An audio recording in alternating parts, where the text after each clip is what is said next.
Mi jefe me robó una idea millonaria, así que lo arruiné. Cuando entré a trabajar en la empresa, sabía que no era un lugar cualquiera. Era una startup tecnológica que prometía revolucionar el mercado de automatización empresarial. Pero lo que no sabía era que también era un nido de egos inflados y ambiciones venenosas. El dueño, que también actuaba como gerente general, era un tipo brillante, carismático y muy respetado, pero también era el tipo de persona que te estrechaba la mano con una sonrisa mientras planeaba cómo usar tu trabajo en su beneficio. Yo era uno de los ingenieros de desarrollo, y llevaba meses encerrado en una oficina pequeña, sin ventanas, perfeccionando un algoritmo que, en las condiciones adecuadas, podía reducir los costos de operación de una empresa a la mitad.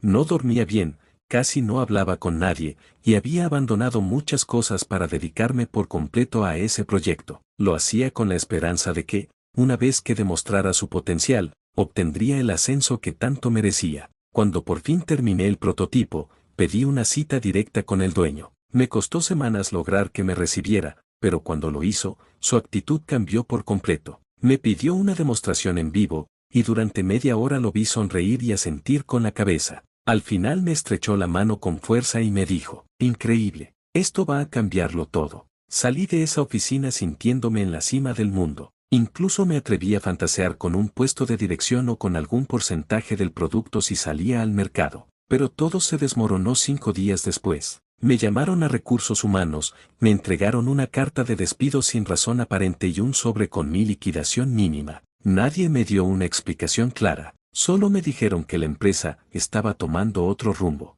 Lo primero que hice fue revisar mi contrato. Y ahí entendí el verdadero juego: cualquier cosa que desarrollara en horario laboral pertenecía a la empresa. Legalmente, el sistema que había creado ya no era mío. Pensé en demandar, pero sin pruebas claras de que había sido una idea mía y no un trabajo de equipo, era inútil. Me sentí estafado, burlado, y sobre todo, inútil. Pasé semanas en casa, encerrado, con una rabia sorda que me comía por dentro, hasta que un día, navegando por internet, vi la noticia: Startup lanza software revolucionario de automatización basado en inteligencia artificial. Y en la foto, ahí estaba él, sonriendo como siempre, delante de una pantalla que mostraba mi sistema. Fue ahí cuando lo decí. Si él pensaba que podía robarme y salir impune, estaba muy equivocado. El dolor por lo que había pasado se transformó en obsesión. No solo me había robado la idea, sino que además me había dejado fuera del proyecto por el que sacrifiqué años de mi vida. Pero si algo me quedaba claro era esto: nadie conocía ese sistema mejor que yo, ni siquiera él. Pasé semanas investigando. Me volví un fantasma en eventos de tecnología, seminarios, conferencias, todo lo relacionado con su empresa. Empecé a recopilar información: cómo funcionaba el nuevo sistema, qué promesas estaban haciendo a los clientes, qué inversores estaban entrando. Vi que estaban vendiendo el software como si fuera un producto totalmente desarrollado por ellos, incluso mintiendo sobre sus capacidades actuales. Y entonces lo supe: si lograba demostrar que habían engañado a sus clientes e inversores, podía arruinarlo. Pero no era suficiente. Quería algo más. Quería que sintiera lo mismo que yo sentí, quería que lo perdiera todo. Así que volví a montar desde cero mi sistema. No usé ni una línea del código que había escrito en la empresa, pero sabía cómo mejorarlo, cómo hacerlo más eficiente, cómo optimizarlo más allá de lo que él siquiera entendía. Lo llamé Orion. Mientras trabajaba en él, también fui contactando discretamente a algunas de las personas que sabía que lo detestaban, especialmente antiguos empleados que también habían salido mal de la empresa. Uno de ellos, un antiguo miembro del equipo legal, me dio el golpe de suerte que necesitaba. Me mostró un contrato con un fondo de inversión extranjero al que el dueño había mentido, asegurando que el software estaba completamente listo y funcionando, cuando en realidad apenas estaban usando una beta con múltiples fallos que yo mismo había advertido antes de irme. Ese fraude se podía probar. Fue entonces cuando mi plan cambió de nivel. Ya no solo quería destruir la reputación del sistema, quería ponerlo en el centro de un escándalo. Pero antes, necesitaba sembrar la semilla. Preparé una versión limitada de Orion y la presenté como un proyecto independiente. No mencioné nada sobre el robo, solo mostré resultados. Rápidamente llamó la atención. Algunos de los mismos inversores que habían apostado por la empresa empezaron a interesarse. Uno de ellos incluso me pidió una reunión. Cuando me senté frente a él, no vendí mi historia con palabras, la vendí con datos. Le mostré cómo Orion superaba al sistema actual de la empresa en eficiencia, estabilidad y costos.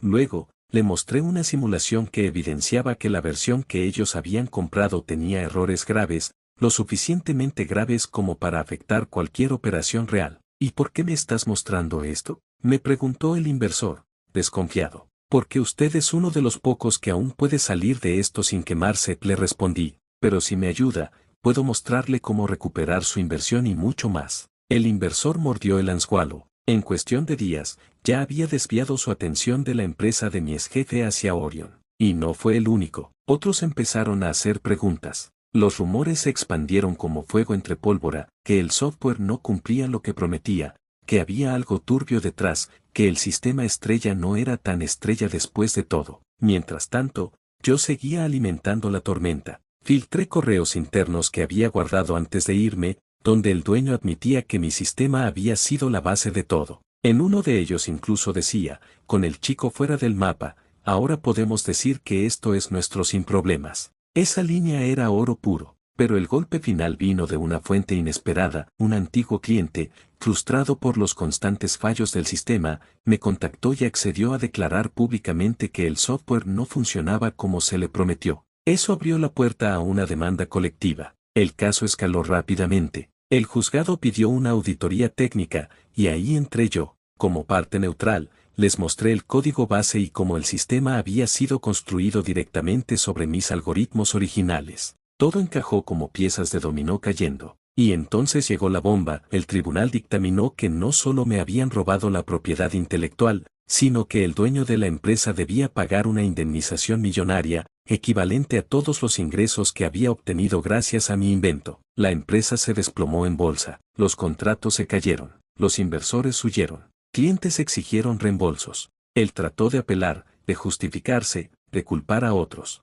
pero era tarde. Orion ya estaba en el mercado, siendo aclamado como el nuevo estándar. Yo había ganado más que una demanda, había ganado respeto, poder, y algo más importante, justicia. Lo último que supe de él fue que vendió su casa para intentar pagar una parte de la deuda. Vivía solo, endeudado, y sin ningún socio que quisiera volver a confiar en él, justo como lo planeé. Lo vi una última vez, por casualidad, frente a uno de esos cafés en los que solía cerrar contratos con inversores. Estaba sentado en una mesa oxidada, con la mirada perdida, sosteniendo un café barato entre las manos temblorosas. Su camisa estaba arrugada, sus ojos hundidos. No me vio, o tal vez sí, y simplemente no pudo sostenerme la mirada. No sentí compasión. Solo recordé cada noche que pasé sin dormir, cada idea que me robó, cada momento en que me hizo sentir que no valía nada. Me lo arrebató todo con una sonrisa. Yo simplemente se lo devolví con interés. Orion prosperó. Se volvió referencia en su campo,